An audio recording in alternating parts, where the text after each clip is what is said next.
Hi friends, and welcome to my crafty space. If this is your first time with me, my name is Crystal Idunyate, and this is a place where I share my memory keeping projects and processes with all of you. Today I am working on a hybrid project using the Ali Edwards list story kit that just released this January of 2020. I don't have my physical kit yet. It should be actually arriving in the mail today, which is really exciting because I have been dying to play with the physical product.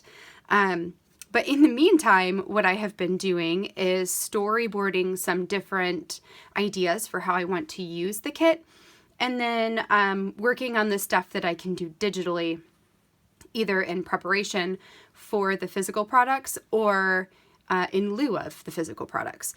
So today I have with me a project that's already almost done that I'm going to show you the last little bits and pieces of towards the end of this video. But after I show you what's on my desk, we're actually going to go over to my computer so I can walk you guys through the process of how I created the images that you're about to see for this project. So how did I do that in Photoshop? So before we get there, let me just show you guys what my idea for this project was. So there is a chipboard piece. Actually, there are a lot of pieces with this kit that talk about like top 10 or top 5 or, you know, number 1 or different list titles. So I decided early on that I wanted to do a top 5 list, his and hers edition. So one night I sat down with my husband and I asked him, like, Aaron, what are your top 5, you know, various subjects? And I chose things that we both really like so that he could tell me his list and I could write down my list, and then we could compare and put that into the spread. So I gathered our top 5 breweries and our top 5 craft beers because we both really enjoy craft beer, and then our top 5 board games and our top 5 video games because we both also really enjoy games. Him more than me, but I still enjoy them too. So my idea was to take our top list, and here's like the drawing that I made of what I wanted this page to look like. And I wanted to do a back-to-back photo of us where like one full page would be me and one full page would be him, and then it would be our stuff next to us. So how this turned out in real life is actually super cool. So these are the images, which I printed. I haven't trimmed them out yet. So this is on an 8.5 by 11 inch glossy photo paper. I use Canon, so I'll link my supplies down below in case you guys are interested in looking into any of this product. So I took a picture of Aaron against a white wall with this pose. And then I told him to take a picture of me against a white wall with this pose, so that when they trim, because this part will trim off, we will be back to back with our lists next to us. So then these up here are mostly digital stamps, like the top 5 and the lists are both digital stamps. The his and the her I added with a just a text. It's, I think, some kind of scripty font. I can't remember at this point. And then I added these titles and I added our list of favorites. Then I also, you'll see when we get to the computer process, I also have these on the separate pages. But when I printed them, I took them off of the image itself and I printed it onto plain white cardstock with the plan of fussy cutting them out and layering them multiple times to make faux chipboard. And then these top 5s are going to go next to the titles for each side, and that's essentially going to be it. That is my project here. So now that you see this, what this is, what we're going to do is go over to my computer, and I'm going to show you how I got my pictures to look like this, and then also how I added these digital elements to the images as well. So let's go ahead and go over there and I'll take you through the process. So here I am in Photoshop Creative Cloud, which is my photo editing program of choice. And what I'm going to do is open up this photo of my husband, and then I'm going to further open it up into Camera Raw, which you can do by holding Control, Shift, and hitting the A button, as long as there's only the one layer. So inside of Camera Raw, you can do some advanced editing on your photo. And what I'm doing is going through a series of edits that will help me to make that background behind Aaron white. So the first thing I did was to reduce the highlights, increase shadows, increase whites, and decrease blacks a little bit. And then I also adjust the clarity and the haze, so I dehaze. Then I will adjust the curves and the details. And then here, what I just did was I hit the white balance eyedropper and clicked on that back wall to make that wall a true white. Now, when I did that, it made the photo almost a little bit blue. So I went back to this original first menu and adjusted the temperatures of the photo manually in order to make it look more white, but not too blue and not too purple. Then I'm going to do the same thing to this photo of myself. So here you can see that I reduced the highlights, increased shadows, increased whites, all that stuff. This is me adjusting the curves, increasing the lights, decreasing the darks. Here I am doing the detail, and then I went back, picked up that white eyedropper, and I'm going to do some adjustments again to just add back in some color where it's not too blue, not too pink or purple, and then we're going to go with that. So then I just open it back up into the main program.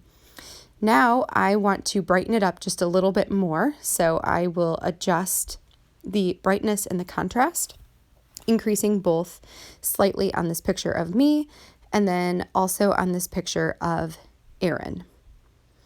Now, since I'm going through this all really fast, I do want to let you know that at some point I will do a slower video of how I get these white backgrounds on my photo, like how I adjust the white to make them brighter, because I know I'm going really fast.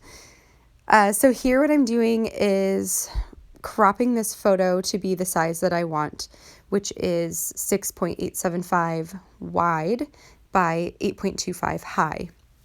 That's going to make this image roughly the size of the page protector. So this is going to be outside of the page protector. Now I need to do the same thing to this photo of me, but the thing is that Aaron took this photo of me at a different distance from the photo I took of him. So I need to crop it to where my height is going to be more similar to his. So he's slightly taller than me. And so I need us to be like, what do I want to say? Our scale to be correct. So then I opened up another canvas that is 13.75 by 8.25. So that is the size of the two pages side by side. And then I'm going to put both of our pictures over onto that canvas. You can see when I did that I was like smaller than him, like I was out of scale. So I needed to go back and recrop my photo so that my scale will be correct when I am back to back with him. So I'm going to put myself back over here, and that is a lot better. So you can see I'm slightly shorter than him. So now what I'm going to do is brighten up the white. So I'm going to, first what I did was I used my eyedropper to pick up the color of that back wall, which is like not perfectly white. And then I erased this little dark spot at the bottom. Then I went and I selected this tool. It's called the Dodge tool. It looks almost like a sucker or a lollipop or something over there on the on the side, and I'm just going to go over all of the area that I want to be white over and over and over and over and over again. Like a million times I go over it. And what this tool does is it brightens. So it is going to brighten one stroke at a time the area that I click on or click and drag over. So that's why it's going to take so long to get the entire background white, because it is basically like layering over a brightness. But eventually I can get it to where the entire background is the right color. So now I went to crop it and realized that I wanted some additional space above our heads where I could put the title. So I'm going to increase the size, keeping it at that 13.75 by 8.25. And when I do that, it will create a line from where the background that I just brightened meets up with the new background from where I cropped. So I'm going to go in and use that dodge tool again to blend in the line and make everything appear like it's one big wall. So that's what I'm doing here. I have to make sure up on the top and on the sides, because when I increased the size, it increased the, the new background on the top and the sides. So that is done. Now what I'm going to do is add my digital elements. So to get the word lists, I used this stamp. It says my life in lists, and I erased all of it except for lists. Then I copied it and pasted it over into my canvas and just sized it roughly where I thought it would look good. Then I copied the one that I had adjusted the size on and pasted it so they could be exactly the same. Next, I want this top 5 stamp, and I want this to be even smaller than the lists. So I'm going to copy that and paste it there, and then make another one to put over by me. Next, I wanted to put his and hers. So I typed out the word his, changed the font to the scripty font, which I can't remember what that font is, and I'll have to look it up and maybe put it on the screen. I'll put it on the screen so you guys know what it is. And then I copied and pasted that and then retyped the word hers. So I've got his top 5 lists and her top 5 lists. Then I went and grabbed the chipboard, which is this top 5 little half circle. And I rotated it once to get it the orientation that I wanted, copied and pasted it over. So there you see me placing it. And then I'm going to create a text box to be able to put my 5 things. I made the font much smaller. I changed it back to my standard typewriter font.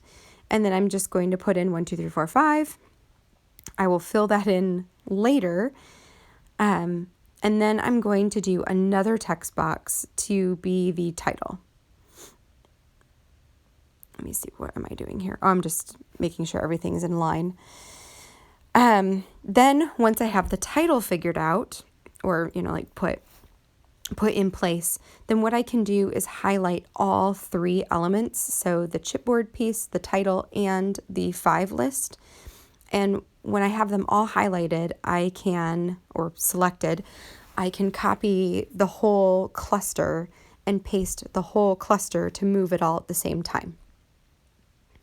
When I do that, I will notice that the very first one isn't over far enough because I want them all to be in a line with each other. So here I'm adjusting that more to the right so that it will all fit. And now I'm going to put all of them there in one big line. So I did 4 top 5 lists. So I'm going to put 4 of those clusters next to me. And then I'm going to copy or select all 4 of those clusters all together once I change the titles here. And then I can copy and paste that and then move the entire 4 clusters over to the left of Aaron. So here's where I'm doing that. That way it just keeps everything in line with each other. Like it doesn't mess up where everything is. Now I'm pulling out this card that has the 1 through 9. And I'm doing that because it has almost all of the colors from this kit. I took my eyedropper and just selected the green. Then I'm going to select the first top 5 circles and I'm going to color them green using the paint bucket. I'm going to do the same thing with yellow right here. And then I'm going to do the same thing with orange. I like the way that it looks to have like multiple colors on this page. And that was a great way to go and get the colors from the kit to pull them all in. Then I'm going to do the same thing with my title because I felt like black was a little too stark. So I got the deep blue color for lists. And then I grabbed that orange color to do the top 5. And then I will use the lighter blue for his, and I'll use that peachy pink color for the her. That way, I mean, blue is boy, and it doesn't have to be boy, right? Blue doesn't have to be boy, and pink doesn't have to be girl, but it made sense to me. So that is what I'm doing. Then once I have the colors all adjusted, so this is the last one, which by the way, you can't use paint bucket with something that you've typed. So that's why I have to go in and like adjust the colors in a slightly different way. So the next thing that I'm doing is making an 8.5 by 11 inch page, like a canvas, and I'm going to put all of those half circles onto this page. I'm doing this because I want to be able to print this on cardstock instead of on photo paper. Once I get all of these circles onto this canvas, I am going to notice that there are these little like sections inside of the words that are still colored that original blue. So I will use my magnifying glass to zoom in really close to those chipboard pieces, and I will use my paint bucket again to change the inside colors. See, there they are. To change the inside colors of those chipboard pieces too. So that way they're like fully orange, fully yellow, and fully green.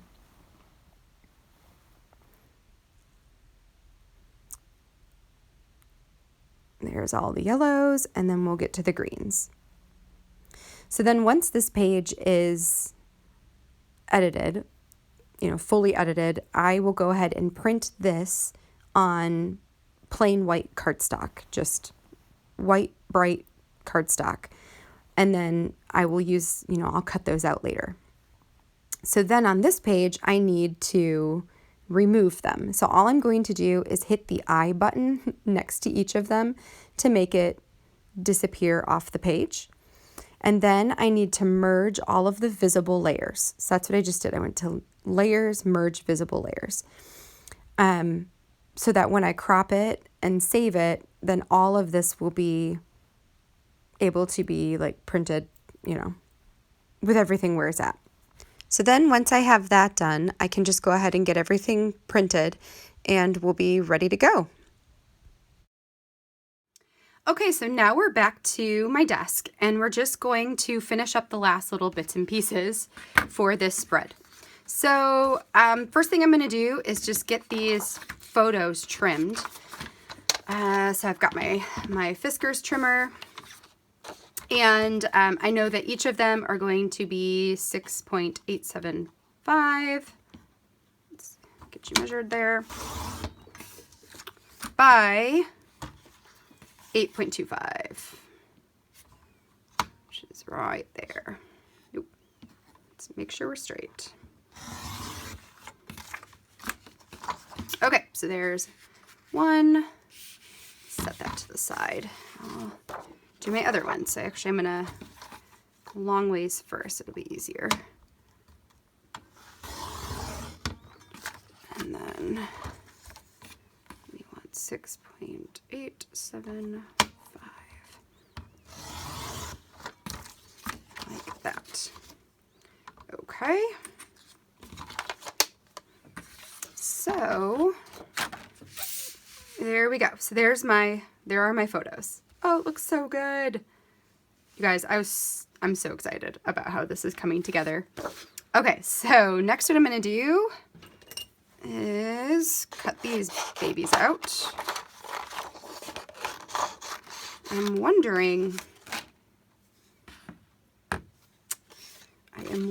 if, you know what, they're probably too close to each other to make that work out. So I will put you on fast forward while I do this because it'll take me a minute to do it.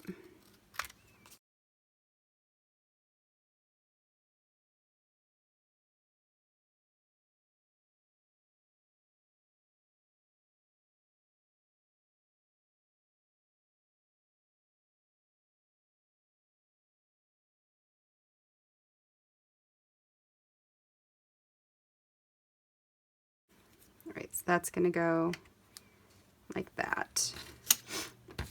Okay, so what I'm gonna do for all of these is I'm going to take my tape and my cardstock, add some adhesive, put you on there, and then I'm going to cut you out again, and I'm going to probably do maybe like 4 layers just to get it to the thickness to where it feels and looks like chipboard. Okay, so that would be 5 layers, and then you would go right there like that. Yeah, like 5. So what I'm going to do is get all the rest of these circles done. You know, let me see if this...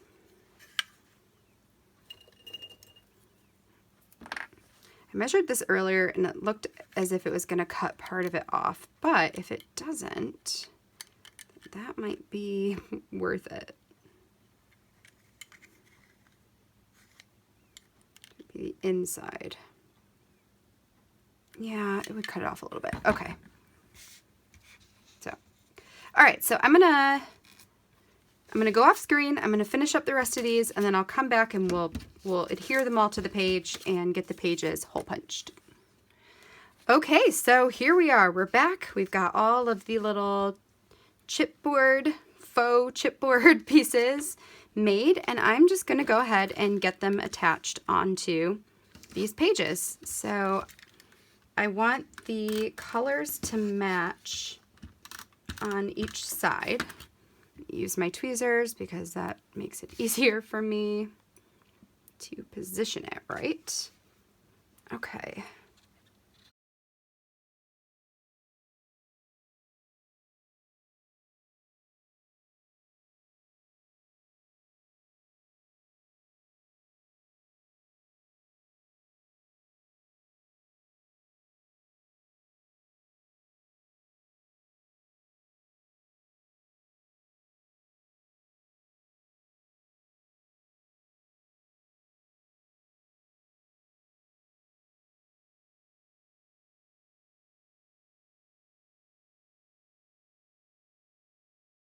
Okay, there we go. Oh, look at that. It looks so good. I'm so excited about this. Okay, I'm gonna grab my hole punch, and in order to get the holes lined up in the right spot, the other thing I'm gonna grab is a page protector for my 6x8 album. It's gonna go inside my story album, which is this one. So let me grab maybe like this one. This was one of my a different story that I told on a different month. So let's go here. So this is gonna go here. Get those holes lined up.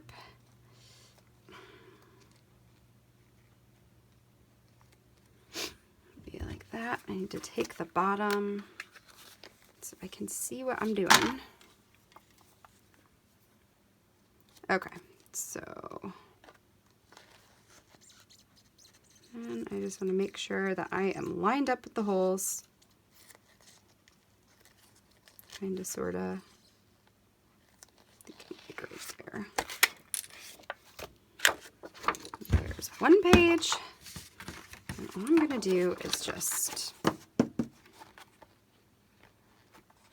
do the same ones for the other side.